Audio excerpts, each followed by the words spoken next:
And we sit around and we talk about these things, and we want to give this false equivalence to Democrats and Republicans. That is not where we are right now. Republicans are doing something that is very dangerous to our society.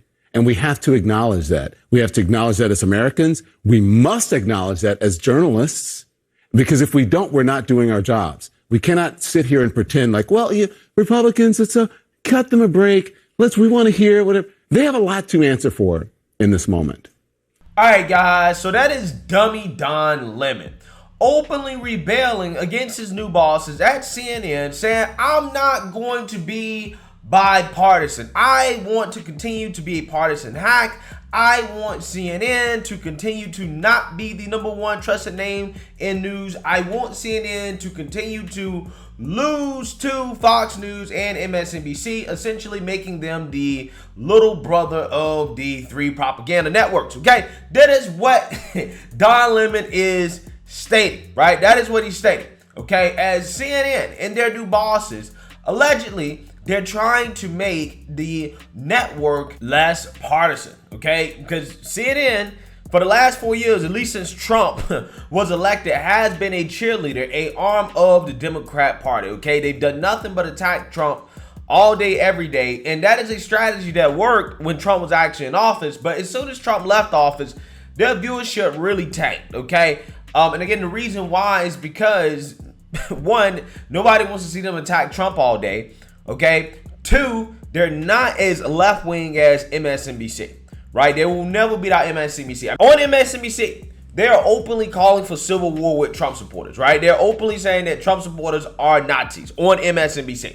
CNN cannot outflank MSNBC in the far leftist market, right? They just can't do it. They've been trying to, but unless they're willing to go on air and basically say, we want to go to war with, Republicans and they're all Nazis.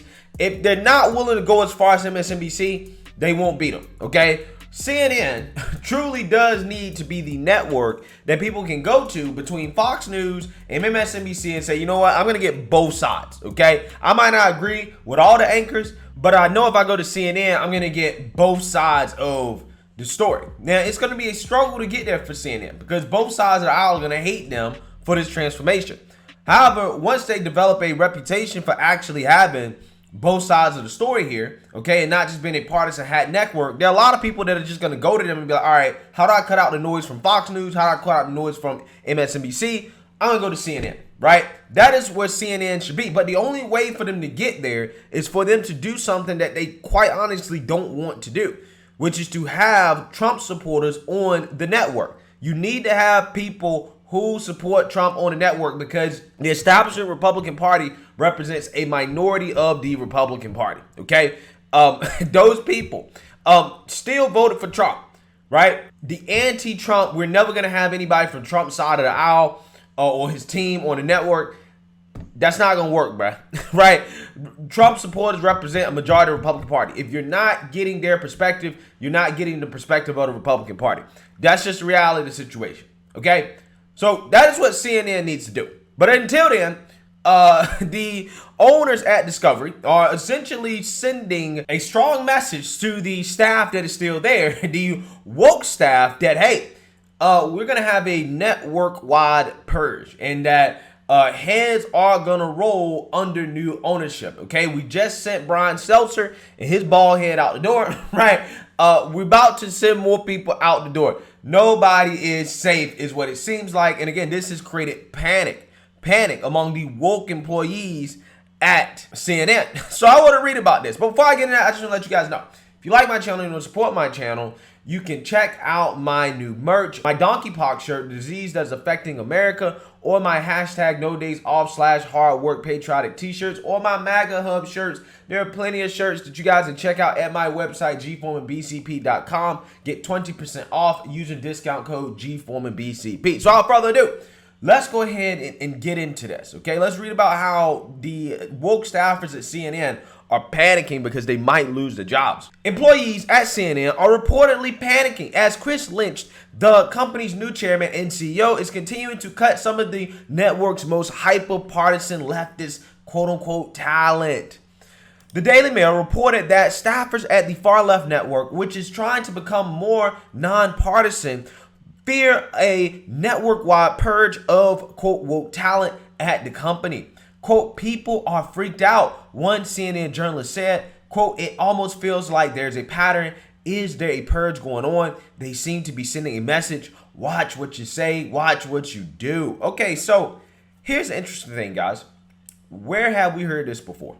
Okay, we've heard this before with other companies that have decided to go woke, like Netflix, who let their woke employees dictate their product until Netflix started to lose a massive amount of money in subscribers. All of a sudden, it was like, okay, we got to do a woke purge. Again, what you're seeing here, guys, is that these companies, after they get in bed with these woke revolutionaries, they realize that the woke revolutionaries, because of their socialist, communist ideologies or leanings, they're more trouble than what they're worth because their goals are not in line with the company's profit motive. Okay, these woke revolutionaries don't care about the prosperity of the company as much as they care about pushing their woke ideology on the company's customers, okay, to influence society. That's what they care about the most. Again, look, two big media companies, Netflix and CNN. You also have Disney where this is happening at, or at the very least a woke takeover. They embrace wokeness. They haven't had a woke purge yet. I think they will have a woke purge eventually. But again, you have these media companies where you have these woke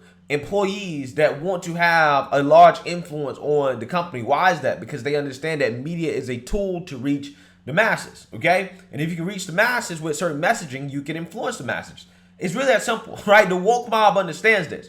But again, that's not in line with the profit incentive for a lot of these companies. Therefore, once they figure this out, right, something that should be easy to figure out from the get-go, they start to get rid of them because they realize that, hey, these people are more trouble than they're worth. I mean, look at Elon Musk and his plan to buy Twitter, right? One of his plans when he would to take over Twitter, right, when he actually wanted to buy the company, was to basically do a woke purge. Again, why is that? Because Twitter is a company that's not operating with a profit motive, which to me makes it a scam, okay, considering how, people invest in the company thinking that, hey, we're going to make money, or that the company is trying to make money, okay? But then when you talk to the communist employees, self-admitted communist employees, they'll tell you that, no, we really don't care about making money, right?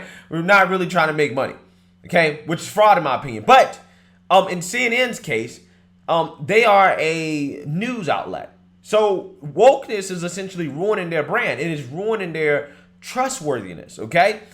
Which ultimately is going to affect viewership over the long term. And the executives at Discovery obviously realize this, but the employees don't because they want to be partisan hacks like Don Lemon, who we're going to talk about a little bit more here in a minute. Longtime CNN personalities are disappearing and the viewers don't know why. Another CNN employee said. A producer for the network said it was an, quote, unsettling time from top to bottom at CNN and that no one is happy right now.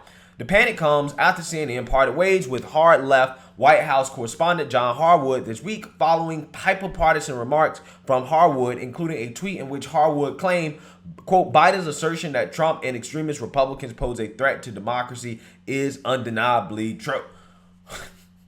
Wow. We're going to come back to that quote real quick. During the 2016 presidential campaign, Harwood reached out to Hillary Clinton's campaign chairman, John Podesta, and asked him, quote, what should I ask Jeb? The Hill noted at the time that Jeb Bush, at the time the email was sent, was the leading Republican contender to take on Clinton. All right, so here's the thing. This guy basically just got fired from CNN for being a partisan hack.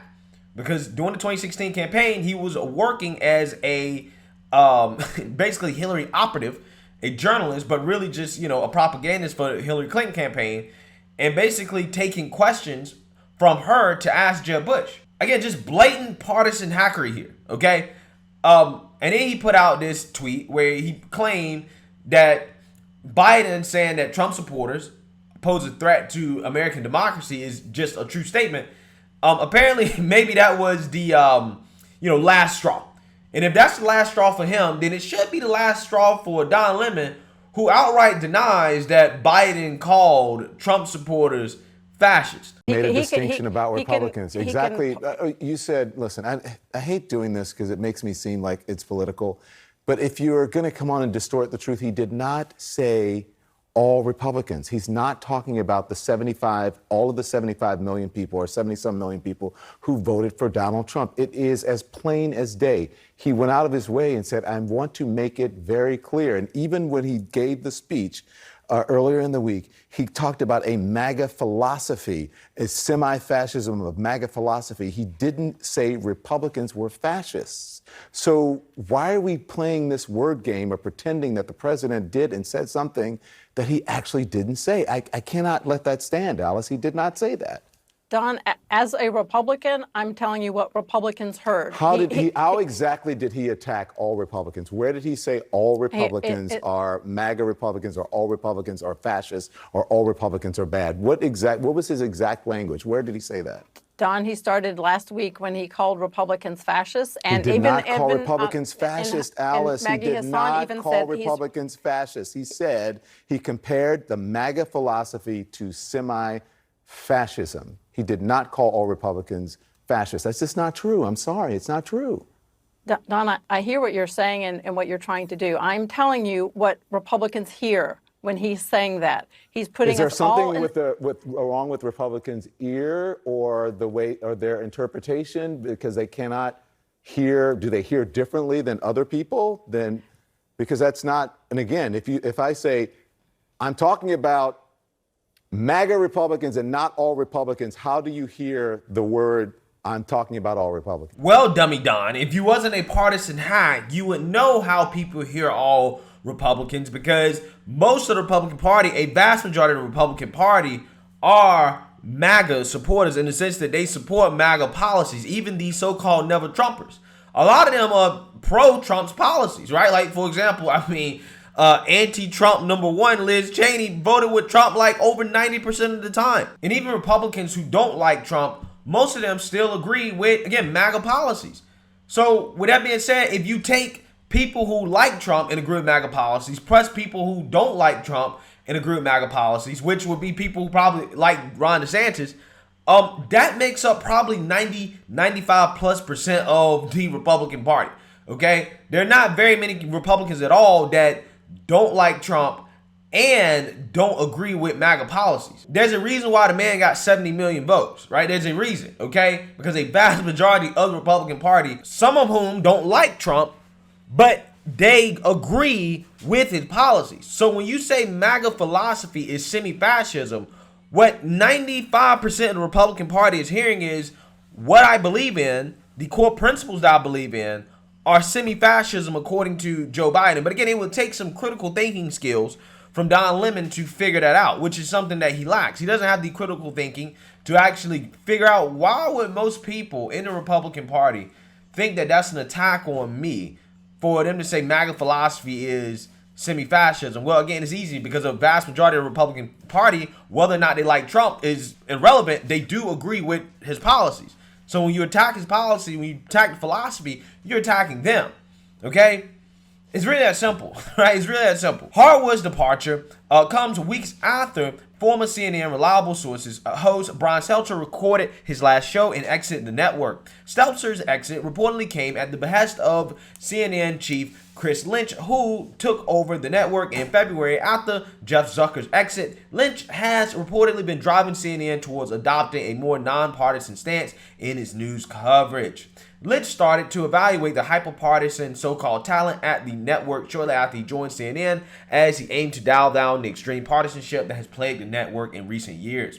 Quote, I want to acknowledge that this is a time of significant change, and I know that many of you are unsettled, Licht said, according to numerous people who attended Friday's editorial meeting call. Quote, there will be more changes, and you might not understand it or like it. Warner Brothers Discovery canceled CNN's new subscription streaming service, CNN Plus, earlier this year after it experienced significant struggles in attracting an audience. Yeah, because, again, you can't...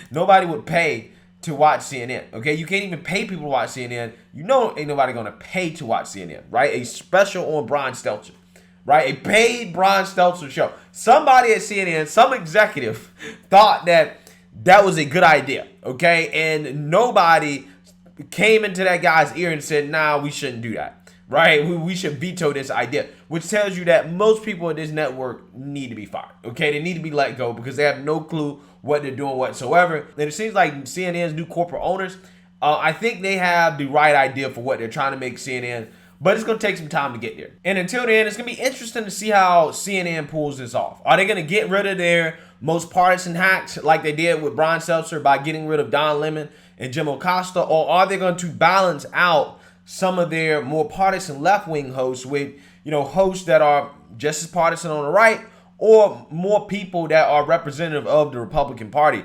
Who knows, right? But again, it will be interesting to see what CNN does to actually try to be nonpartisan or to become the network that they claim they're trying to become. So until then, the woke revolutionaries are panicking because they're afraid they're going to lose their jobs. Let me know what you guys think. Make sure you like, comment, and subscribe. Most importantly, share a Black conservative perspective. Peace.